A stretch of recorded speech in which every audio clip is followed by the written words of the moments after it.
Terima kasih atas pembukaan yang menarik tadi dari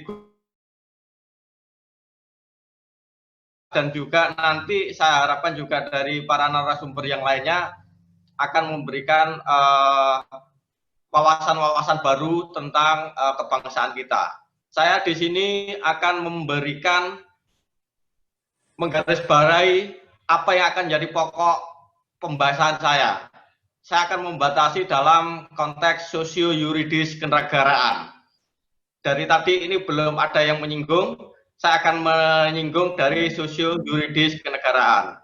Yang pertama itu kita diingatkan bahwa tentang adanya basis material sosiologis kita, yaitu apa? Visi kebangsaan.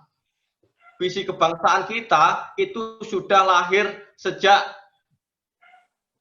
ditetapkan Sumpah Pemuda 1928. Kita bersepakat untuk menjadi bangsa Indonesia, di mana gerakan-gerakan visi kebangsaan ini dibangun oleh organisasi masyarakat, dibangun oleh organisasi keagamaan, dibangun oleh partai politik. Entah apapun varian yang ada, mereka meletakkan visinya, yaitu visi kebangsaan menuju bangsa Indonesia. Maka diletakkanlah Sumpah Pemuda menjadi bangsa Indonesia. Nah, visi kebangsaan ini kemudian dinormatifkan saat proklamasi 17 Agustus.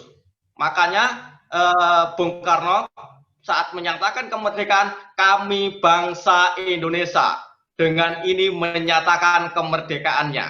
Nah, di sini adalah apa? Visi kebangsaan kemudian ditegaskan lagi di dalam proklamasi.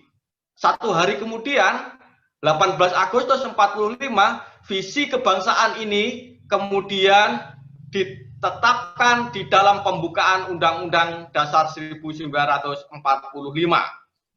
Maka disusunlah suatu pemerintahan negara Republik Indonesia. Nah, Bapak Ibu hadirin yang saya muliakan, artinya apa di sini? Visi kebangsaan negara itu kemudian menjadi dasar dan pedoman kehidupan berbangsa dan bernegara. Di dalamnya yaitu ada Pancasila di dalam pembukaan Undang-Undang 45, bahwa visi kebangsaan dan juga ada varian kelompok masyarakat yang lain, entah itu visi keagamaan, itu manunggal menjadi satu, yaitu di dalam Pancasila. Maka Pancasila satu-satunya pemersatu atas segala macam perbedaan dan keberagaman yang ada di negara Republik Indonesia. Bapak Ibu yang saya hormati, maka saat ini terjadilah penggerogotan Pancasila di segala bidang, baik bidang ekonomi, politik. Kita bisa tengok di dalam kehidupan sehari-hari kita. Kita bisa lihat berapa banyak produk undang-undang yang dibatalkan Mahkamah Konstitusi.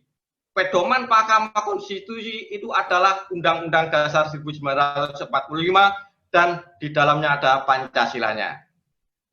Maka di sini saya akan membatasi diri tentang pembahasan saya tentang regulasi pemerintah. Apa pentingnya pembudayaan Pancasila? Mari kita tengok di dalam pembudayaan Pancasila itu yang telah dilakukan oleh negara.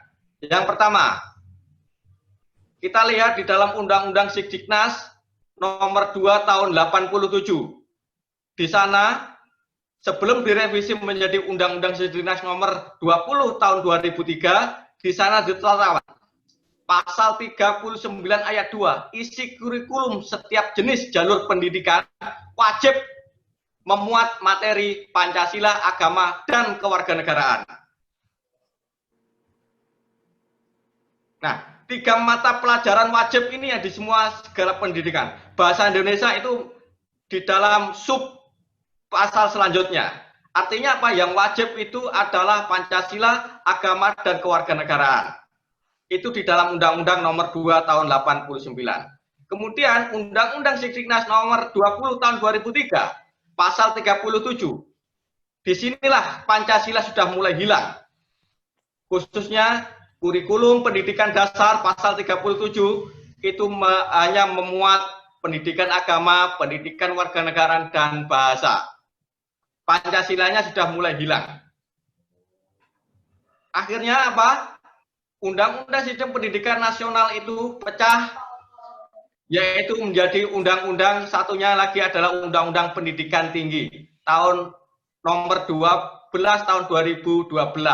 Pasal 35 ayat 3 menyatakan kurikulum pendidikan tinggi itu wajib memuat mata kuliah agama, Pancasila, kewarganegaraan, serta bahasa Indonesia.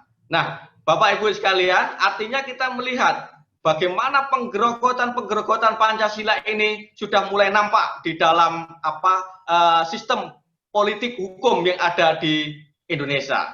Karena itu, kesadaran itu sudah mulai tumbuh saat mulai ada, yaitu kesadaran hingga hari ini akan menjadi arus utamanya Pancasila di dalam pembahasan ruang-ruang publik.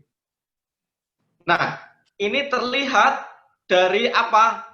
Kemudian tahun 2013 itu dibuatlah yang namanya kurikulum Kurtilas, ya, kurikulum 2013. Di sana pendidikan Pancasila dan kewarganegaraan itu ada pembedaan yang sangat jelas. Bagaimana saat materi disajikan itu berdasarkan,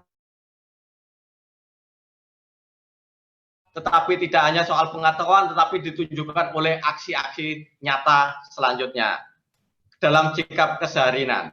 Karena itu, Presiden Jokowi kemudian menetapkan adanya perlunya sebuah kelembagaan. Presiden Jokowi kemudian menetapkan UKPPIP yang kemudian nanti menjadi BPIP. Tapi kemudian ini yang kemudian menjadi ramai saat kemarin ada tafsir yang berbeda tentang pemaknaan undang-undang HIP ini itu sendiri. Karena itu di tahun yang sama 2017 Presiden Jokowi menetapkan UKPPIP. Di saat itu juga Presiden Jokowi itu juga membuat peraturan Presiden nomor 87 tahun 2017 tentang penguatan pendidikan karakter. Nah, pendidikan karakter ini di dalam pasal 3 dilaksanakan menerapkan nilai-nilai Pancasila dalam pendidikan karakternya. Artinya apa? Artinya bahwa ada kesadaran dari pemerintah bahwa Pancasila itu bisa dilaksanakan atau digerakkan dengan jalan melalui regulasi, melalui undang-undang, melalui peraturan yang dikerjakan oleh negara. Penutup dari saya, Bapak Ibu sekalian, ya, karena ada banyaknya penggerogotan Pancasila yang terjadi di kehidupan sosial hari ini, maka perlu kita mengarusutamakan Pancasila ini dan menggerakkan semua elemen bangsa, baik yang ada di pemerintahan, di organisasi masyarakat, di partai politik, dan juga di berbagai macam kehidupan itu untuk kembali kepada nalar kebangsaan. Inilah akibat dari hilangnya nalar kebangsaan, inilah kemudian muncul yang namanya nalar separatisme, yaitu konsep untuk memisahkan diri. Mereka akan membenarkan pandangannya sendiri. Mereka akan menegasikan persatuan dan kesatuan bangsa, seperti yang dikatakan oleh Habib Zain di awal tadi itu. Karena itu, maka penutup dari saya, pembudayaan Pancasila hanya dapat berjalan melalui politik hukum, undang-undang, ataupun regulasi yang bersifat tetap. Politik hukum itu adalah berbasis Pancasila dan bervisi kebangsaan. Terima kasih atas perhatiannya. Wassalamualaikum warahmatullahi wabarakatuh.